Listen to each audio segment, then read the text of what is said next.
Vida para sempre. Capítulo 20. Reencarnação. Está determinado que os homens morram uma só vez, e depois vem o julgamento. Hebreus 9, versículo 27. Em verdade te digo, hoje estarás comigo no paraíso. Lucas 23, versículo 43. Milhares de páginas foram escritas sobre a Bíblia e reencarnação, ressurreição e reencarnação. Embora pareçam sinônimos os conceitos, as realidades são completamente diferentes. Lembremos apenas algumas ideias gerais. Na Bíblia, a verdade da ressurreição torna-se evidente, concreta, objetiva. Vamos ressuscitar. Torna a viver com um corpo, semelhante a este que temos nesta vida, com as cicatrizes que o bem e o mal lhe deixaram. O corpo ressuscitado será um corpo individual, próprio de cada um, vivo e dinâmico para sempre. Seremos eternamente seres humanos completos, matéria e espírito indissoluvelmente unidos. Porém, a teoria da reencarnação, em geral, porque existem várias, não explica como será o corpo ressuscitado ou para que ele servirá, já que no último estágio da vida humana, nesta hipótese, terá lugar a fusão da humanidade com a divindade, numa espécie de nirvana, estado de sonho ou fixação eternos. Desaparecerei como pessoa individual, perdido numa substância divina amorfa. Da ressurreição há paradigma certo, objetivo e seguro. Cristo ressuscitado. No Cristo ressuscitado, que aparece nos evangelhos, temos a revelação de algumas das propriedades dos corpos humanos transfigurados. Da reencarnação, além de não existir qualquer certeza, não dispomos nem de um simples modelo fidedigno. Na doutrina cristã, a salvação vem pelos méritos de Jesus. É claro que precisamos fazer boas obras, mas toda a ênfase é dada não aos nossos méritos, mas aos dele. A justificação se dá gratuitamente por sua graça, em virtude da redenção realizada por Jesus Cristo. Romanos 3, versículo 23 ao 24. No universo da reencarnação, toda a ênfase recai nos méritos pessoais, adquiridos numa sucessão de vidas anteriores até chegar a um determinado grau de perfeição. Aí, nós nos salvamos a nós mesmos. Na Bíblia, é Jesus que nos salva, se seguirmos seus exemplos.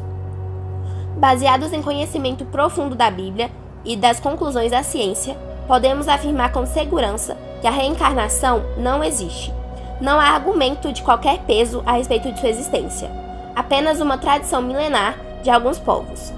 Todas as raças da Terra acreditaram na vida eterna após a morte, mas só alguns acreditam em várias mortes ou vidas de um mesmo indivíduo na Terra. Os textos bíblicos mencionados a favor da reencarnação não resistem às simples explicações abrangentes da mesma Bíblia. Por isso, não os explicitaremos, já que possuímos abundantes passagens que afirmam claramente o contrário. Vejamos, as citações que iniciam este capítulo são bem manifestas, diretas. No diálogo de Jesus com os dois ladrões, quando os três pendurados nas cruzes, um deles, sentindo a proximidade da morte, pede socorro a Jesus. Ele responde com a promessa da salvação imediata. Hoje mesmo estará comigo no paraíso. E essa pessoa era um ladrão, Mateus 27, versículo 38, que teria que passar necessariamente por outras vidas para se purificar. As palavras conclusivas do apóstolo, está determinado que os homens morram uma só vez, consideradas no contexto, são ainda mais explícitas e convincentes do que tomadas isoladamente. Paulo está escrevendo sobre a morte de Cristo, um só mediador, um só sacerdócio e um só sacrifício. Não muitos como na antiga lei. Ele, uma vez por todas, obteve a salvação eterna para todos nós com seu próprio sangue. Não precisou se oferecer diversas vezes.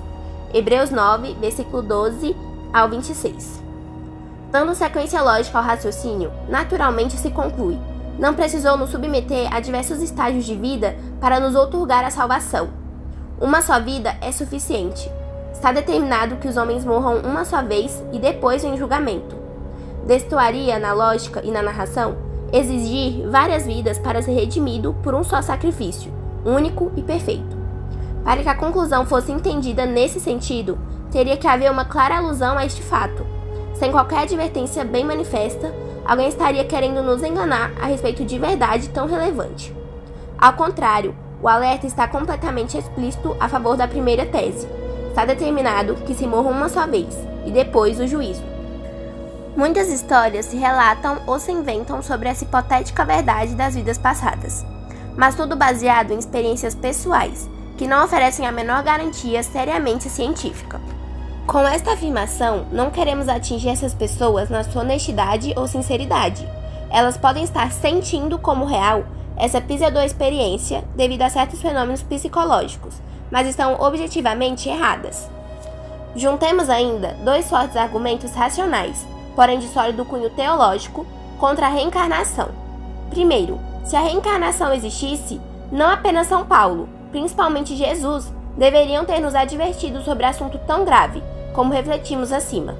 Segundo, se a reencarnação acontecesse, nos moldes em que seus partidários acreditam, seria uma absurda inconsequência divina.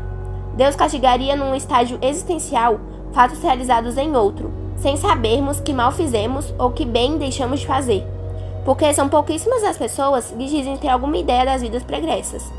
Semelhante procedimento não seria digno do ser divino nem do ser humano, ao qual Deus valoriza, respeita e ama sem medida, como demonstrou Jesus com sua morte pela nossa salvação.